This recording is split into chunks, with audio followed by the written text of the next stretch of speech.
નમસ્કાર વિદ્યાર્થી મિત્રો, સ્વાગત છે તમારું યુટ્યુબ ચેનલની અંદર. ધોરણ 10ની અંદર ગણિત વિષયમાં આપણે પ્રકરણ 6 છે ત્રિકોણ, એમના આધારે ઘણા બધા દાખલા 6.3 જોઈ ગયા છીએ. આજે 11, 12, 13 જે દાખલા છે એમની આપણે ચર્ચા કરવાના છીએ. વિડીયો અંત સુધી જોજો. વિડીયો ગમે તો લાઇક કરજો અને તમારા મિત્રો પણ વિડીયો શેર કરજો. દાખલા નંબર 11ની વાત કરીએ તો આપેલ આકૃતિ આપણે આપી દીધી છે. એમાં ઈ છે એ સમદ્વિબાજુ ત્રિકોણ એબીસીની લંબાવેલી બાજુ, બરાબર, આ ત્રિકોણ એબીસીની લંબાવેલી બાજુ સીબી પર આવેલું બિંદુ છે. તમે સીબીને લંબાવો આગળ એટલે એ બિંદુ અહીં આવી જાય છે. તથા બીજું એ પણ કીધું છે કે સમદ્વિબાજુ ત્રિકોણમાં એબી અને એસીની બે બાજુ કેવી છે? સરખી છે. એબી જેટલી જ માપ છે એસીનું. અને અહીંયા એડી છે એ કોને લંબ છે? બીસીને લંબ છે. એડી કોને લંબ છે? બીસીને લંબ છે. અને એ જ રીતે ઈએફ છે એ કોને લંબ છે? એસીને લંબ છે. બરાબર, એટલે એને 90નો ખૂણો પડે છે. ઈએફ છે એ એસીને લંબ છે અને એડી છે એ બીસીને લંબ છે. તો સાબિત એ કરવાનું છે કે ત્રિકોણ એબીડી એ ત્રિકોણ ECFને, બરાબર, એબીડી છે એ ત્રિકોણ ECFને સમરૂપ છે એવું સાબિત કરવાનું છે. તો પહેલાં આપણે જોઈએ જવાબમાં કે ત્રિકોણ એબીસીની અંદર જોઈએ તો એબી બરાબર એસી છે. બીજું ખૂણાની વાત કરીએ તો એબીસીનો ખૂણો છે એ એટલો જ ખૂણો એસીબીનો થાય, કારણ કે સામસામેની બાજુ સરખી તો સામસામેના ખૂણાય સરખા. એ જ રીતે ખૂણો એબીડી છે એટલો જ ખૂણો ECFનો ખૂણો પણ થશે. અને ઈ છે લંબાવેલી બાજુ સીબી પર અને એફ એ બાજુ એસી પરના બિંદુઓ છે. તો એડી છે એ લંબ છે બીસીને બાજુ, બરાબર, એડી લંબ છે બીસીને. અને ત્રિકોણની અંદર ખૂણો એડીબી છે એ 90નો છે અને ઈએફ છે એ લંબ છે એસીને, અને એમાં ખૂણો ત્રિકોણનો EFC છે એ 90નો છે. એટલે કે બે ખૂણા સરખા થયા અને સામસામેની બાજુ સરખી થઈ. તો એના પ્રમાણે ત્રિકોણ એબીડી અને ત્રિકોણ ECFમાં વાત કરીએ તો ખૂણો એબીડી બરાબર ખૂણો ECF થાય છે અને બે ખૂણા સરખા છે, બરાબર. આ બે 90-90ના છે. અને બીજી વસ્તુ એ EFCને એ બે કાટખૂણા છે, બરાબર.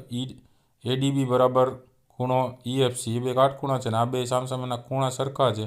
તો ખુખુ શરત પ્રમાણે આપણે ત્રિકોણ એબીડી એ ત્રિકોણ ECFને કેવું થશે? સમરૂપ થશે. એ સાબિત કરી શકીએ ખુખુ શરત પ્રમાણે. ચલો, ત્યાર પછી હવે વાત કરીએ આપણે એના પછીના દાખલાની.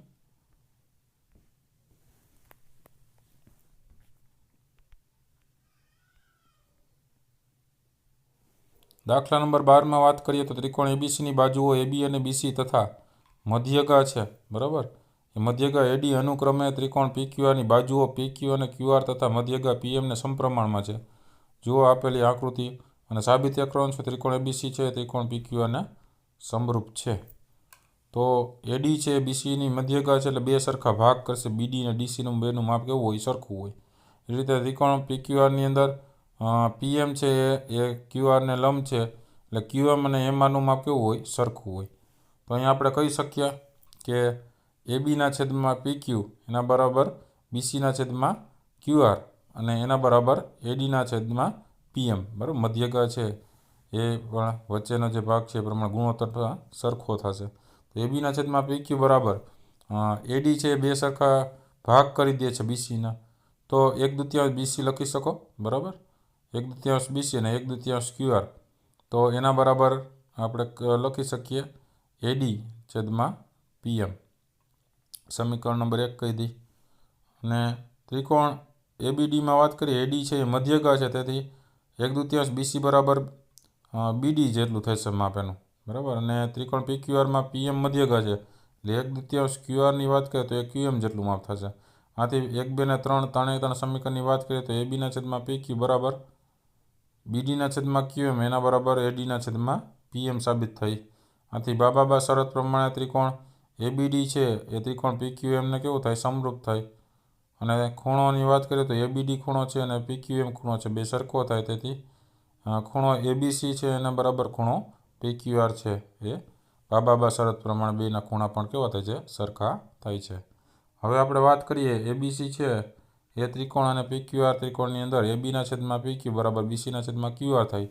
અને ખૂણાની વાત કરીએ તો ખૂણો એબીસી છે એના બરાબર ખૂણો PQR છે. આથી બાખુબા શરત પ્રમાણે વાત કરીએ તો ત્રિકોણ એબીસી છે અને ત્રિકોણ PQR છે એ એકબીજાને સમરૂપ ત્રિકોણ કહી શકીએ છીએ.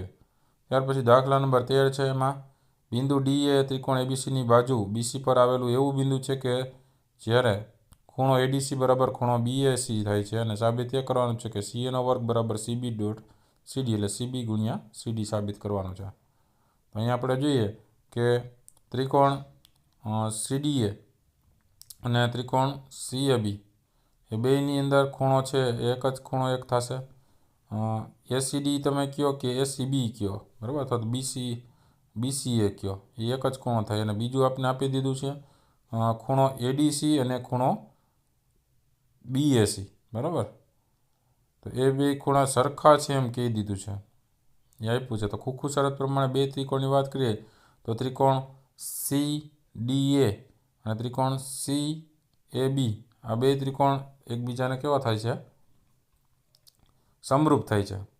તો સીડીની બાજુના છેદમાં CAની બાજુ અને CAની બાજુના છેદમાં CBની બાજુ. તો CB ગુણ્યા CD થશે અને CA ગુણ્યા CA એટલે CAનો વર્ગ થઈ જાય. તો CAનો વર્ગ બરાબર શું થાય? તો કે CB ગુણ્યા CD, જે આપણે સાબિત કરવાનું હતું. CA વર્ગ બરાબર CB ગુણ્યા CD, તો એ સાબિત થાય છે. તો આ હતા અલગ અલગ દાખલાઓ.